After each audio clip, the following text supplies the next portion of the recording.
Why do strategies fail? We're talking about that today on the Church Revitalization Podcast.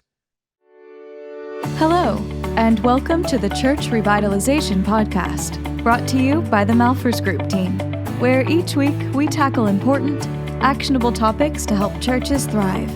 And now, here's your hosts, Scott Ball and AJ Mathieu. Welcome to the Church Revitalization Podcast. My name is Scott Ball. I'm joined by my friend and co-host, AJ Mathieu. AJ, sometimes our plans just don't work out. They do not. We've all been there, right? Yep. The best laid plans of man and men. I don't know. Mice and men. I don't know what that means, but I think that this is a judgment-free episode. We're not going to say if you've ever had an idea and it didn't work out, or a strategy and it didn't work out. We're not judging you, because we've all been there. We've been there as a Malphurs Group team. We've been there, individually. We've all been there. But I think we need to have a little chit chat about why do these things fail, and can we prevent them from failing? Can we set them up for success? Yeah. So I think, though, before we dive in, we've got three key reasons why strategies fail. But before I hop into them, I think I want to just very briefly as I can manage, maybe just define failure. What do I mean by fail? And I think that I would simply just you could define failure in a lot of ways, but I think I would just define it for our purposes today as falling short of our expectations. We had something built up in our minds, or maybe we even went so far as to map out a specific goal. Hopefully you did. And it in some way fell short of that. And I think that sometimes we can go, oh, there are, at least we tried, that we get some credit for that. But in reality, if we had an expectation and we fell short of that expectation, then to some degree it failed. So yeah, that's maybe the working definition for failure that we'll have today. Yeah, and and part of that, when we get into point one here, I think maybe something that we thought was a failure, as you said, it might have been, but maybe our expectations weren't right for it. So right. Yeah. So let's jump into this first point, because I think our first point is that it's our biggest, heaviest one. It's got the most meat in it, I think, that might change our point of view on what a strategy is and whether it succeeded or failed, or would if you're still in your planning stage. And so our first point that as to why a strategy may fail is due to a lack of planning. And so we're going to unpack a couple of points within this. And the first one, Scott, is that it was not or isn't rooted in a bigger vision for the church. And it's so many times we see church leadership teams have what you might just call an idea, a good idea. Sometimes it's a reaction. And then maybe more broadly, it's just an action. It is something like, let's do something. And it doesn't necessarily have a clear connection point to a bigger vision. What is the big thing that our church is actually working towards, which would be rooted in its mission, which we would suggest should be the Great Commission. So is this thing that we're going to do, this event, this project, this building project, this idea, is it going to help us improve or increase in making and maturing disciples of Jesus? And if yes, okay, and so we have this other kind of this big thing that we're trying to accomplish in our city. If we can make it past all these things, then it comes down to it, is this really a valid strategy? And then in what part does it play? Is this a small piece to a stepping stone, or is this really a significant piece that would have direct connections to the vision? I'll take a breath right there, Scott, let you jump in. So I think we need to right size strategy and figure out, is this truly a strategy towards the vision, or is this some kind of reaction that we're having to maybe an immediate need? I think it might be helpful if we gave like some sort of concrete example. So let's just say that it's at the time of this recording, it's the beginning of August. Let's say that sometime in September or October, you're going to be doing some sort of a fall kickoff type event, or maybe it's October and you've got plans to do a trunk or treat style event or a harvest event or something like that. And so you've got all of these plans. You have an event that's coming up, but why are we doing the event? Is this event a standalone thing? We do it because we do it every year. We do it because people in our church have an expectation that we do it, or people in our community have an expectation that we do it. And we go through the motions year after year, and we have a decent turnout. Maybe we have 200 or 300 or 500 people show up at this event every single year, and we all feel pretty good about that. But there's also this sense of lacking, like, why are we doing this? It's so resource intensive. It takes a ton of time to plan it. It takes a lot of money to pull the thing off, to get all the volunteers together, all of this. Why are we doing this? And then you look at maybe some results from it and you're going, well, our church isn't growing as a result of this. We haven't seen guests show up as a result of this. We haven't, you'd point at those kind of measurable things. There's not a return on that investment, so to speak. And so then you start wondering, why is this failing? Well, this is this first point. What do you mean by that? Is the trunk or treat or the harvest event, is it the strategy, or is it one piece of a broader strategy? Because we don't have to have all of these tangible measures of success, like a net increase in attendance or whatever, as a direct result of this one event, if we recognize that this one event plays just one part of a larger picture. Mm-hmm. And you could extrapolate this out to a facility improvement or anything like that. In isolation, some of these strategies might fall flat simply because you've not thought about it in the context of a larger direction. And what we see a lot is churches just reacting. We need to do something for our community this fall, so they throw an event together. We're running out of space in this one room, let's knock down a wall. And we're constantly chasing these small projects rather than slowing down and thinking, where are we going overall, and what makes sense in the context of that broader plan? So what facility improvement makes sense in that broader plan? What event makes sense in light of that broader plan?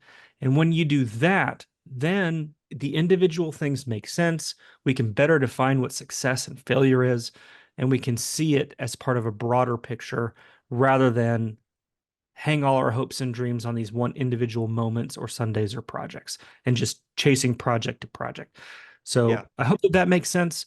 But this is, I think, the fundamental number one. It's why we put it first. It is the number one reason why strategies fail, is because they live in isolation and you haven't really thought about them in the context of a larger vision or plan. Yeah. So, in that example, if we have a vision, we want our church to increase because we want to introduce more people to Jesus. We want to disciple them into maturity. And the strategy may be, we need people in our city to know that we're here and that we want to develop a relationship with them, and that we have things that can help them in their daily lives. So the strategy that we have to increase the kingdom is to become known in the community, that people are aware that we're here and that they know that we love them. So now a piece in that strategy then is it's going to be the fall festival, Scott. So this is something that we're going to do. So is the end result, will success be that we have increased the size of our church by holding this event? If that is our measure of success, then we probably would call that a failure, because it's unlikely to happen. But if our measure for success is that we had a great turnout and we had a real plan in place for like how we were going to be able to connect with everybody that attended, and to make sure that they got to meet somebody from the church, that they had some information about the community services that we provide, then you could say that was a great success. We achieved this awareness that we wanted to build. We built awareness and we built connections. Yeah. That's what the goal was. The goal was not to increase attendance. Right. So But you can only do that if you've thought it through. Mhm. So the number one reason why strategies fail is because they're not part of a larger. You have projects, you don't have strategies. You have you have an event, you don't have a Right. strategy. Right. It should be part of something bigger than, you know, chasing the next project, the event, the Yeah. moment. Yeah. One last point on this, and then the other ones I think will be a little quicker, but you got a point in here, Scott, that's not thinking through the options. So let's not just jump too quickly to here's an idea that would be something to do. Let's weigh many ideas. Let's Oh yeah. look at this from a variety of angles and make sure that it's the right thing to do. Me, Facilities is a big example of this. I yeah, recently had a conversation with someone. They're like, "Oh, our children's ministry is growing a lot. We're going to have to start knocking down walls." And I know their facility, and I thought, really though? I mean, like, I can think of like 5 different options that wouldn't involve you knocking down walls, and it would save you a ton of money. But I think they're so locked in because they're thinking they have that as success in their brain. Success means we have to start knocking down walls. If we've not knocked down walls, we've won't look like we're actually growing. And I'm like, maybe the people in your church would appreciate you not spending money you don't have to spend yeah, and use the space we have more efficiently.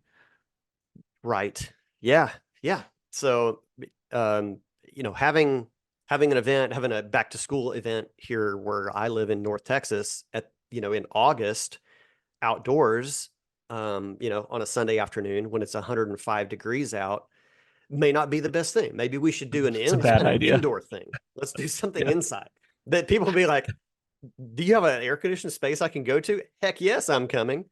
Yeah, that's right. That's right. All right, let's move on to number 2. So number 1 is just a lack of planning. Number 2, I think this is actually related, but um, it's its own point for sure, which is a lack of leadership.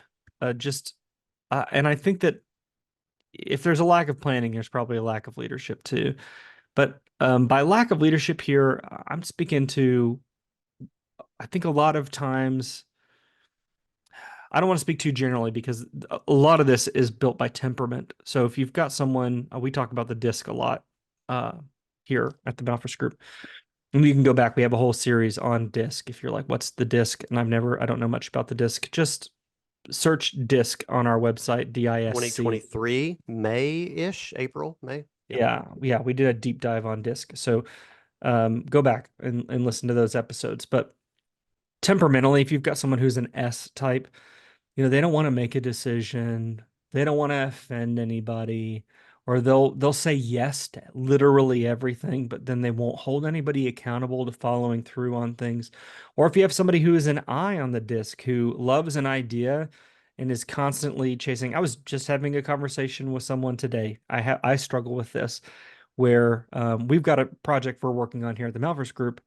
I can't get the thing finished because I keep thinking of new other things I want to add to it, Mhm. and I just keep chasing. I've got more I want to do to it, but when in reality I need to get a basic thing shipped and done, and then I can add to it. But I can't stop myself. I understand that temptation maybe as much as anybody. But that's a problem. Like at some point you have to go, this is the thing we're shipping, and this is the scope of the work we're gonna get done, and we're gonna get it done. So temperamentally, strategies fail sometimes because based on your temperament, it might be really hard for you to either say no to things or to really just buckle down and go, I'm limiting the scope of this. If you're a D or a C on the disc, you're probably listening to this going, well, that ain't my problem. I get things done all the time. I eat task lists for breakfast. Good for you. There's a lot of people, though. The majority of the population isn't in that category.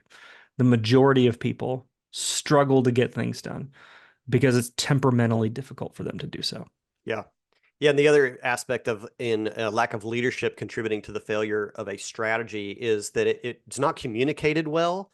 And that the leaders are not keeping it in front of people, keeping the vision in front of the congregation so that the strategy is understood. Like we're doing this Yeah, why are we because doing this? X, Y, and Z, and how important it is for everybody, to participate in it and to, in the area that you're best suited for. So yeah, part of the failure as it relates to leadership is going to be in the communications realm of demonstrating and continuing to show people the great importance of it and what success will look like. Why success is important for the church, and what a great picture of the future it would be. One other brief subpoint on that too is a lack of training. So setting people up for failure. Essentially, you elevate them to a position that they're not competent to do. And you go, oh, Bob would be great at leading this project. You put him in charge of that strategy or that project or whatever, and then he doesn't do well. And you're like, I don't know why did he fail? Well, Yeah. Bob's never done anything like that. I can think of a very specific instance in my own ministry where back the church where I was on staff, where we set someone up to lead a kind of an event that was very involved. It involved fundraising, it involved getting sponsors for things, it involved a massive, massive volunteer coordination effort. It was a huge project, and she had never taken on anything like this. And all the rest of us on staff had other things that we were knee deep in and couldn't help her. But some things went really poorly with that. And in the aftermath of it, we were like, we set her up to fail because we put her in charge of this, knowing she didn't have any of this experience, thinking she'd just figure it out on her own. And of course she didn't. She needed help. Yeah. And we failed her by Yeah. putting. Well, that's a good connection point into our third and final piece here, and that's a lack of resources. A strategy may fail because it's not resourced well. And resources in the church are usually threefold, kind of one of three categories, maybe four. Human resources, we have the right people that we need. Facilities resources, do we have space to do what we want to do? Money resources, and then time. So I guess four. And so any of these, that if we don't have the right or the right mix of these to make something work, then we may be setting ourselves up for failure. But yeah, finance is definitely going to be one of those big ones. If we don't have what it's going to take to do this project or to hold this event, then we just may not see the success we need, including again, back to communications. Like, are we able to publicize if we're having an event, community event? Do we have the money to actually make it known? Because the city, nobody's out there just looking to see maybe that church that I've never had anything to do with has something going on this weekend. But yeah, we've got to have the right people to do it. We've got to have the space that we need for it. We've got to have enough time allocated, and we've got to have the finances to make it happen. Yeah, I think that's really important. I think one of the things I'm always amazed about, even when I work with smaller churches, is the number of things that they do, like the number of ministry programs and leadership pipeline. One of the things that we do is we actually count out all of the volunteer positions that a church has. And it's not uncommon for the number of volunteer positions available to outnumber the number of people who attend the church on a Sunday morning. And I'm just thinking maybe we should do less. Maybe we should have fewer things that we're doing because we literally don't have the capacity to do it. Now, I mean, there's some double counting we can do. Some people can serve in more than one area, but still, we don't want to burn people out. So yeah, think about the resources you have, and maybe the question isn't can we do this, but should we do this? Is this a strategy we ought to take on, or is this something we ought not to do? Yeah. And that's an important question.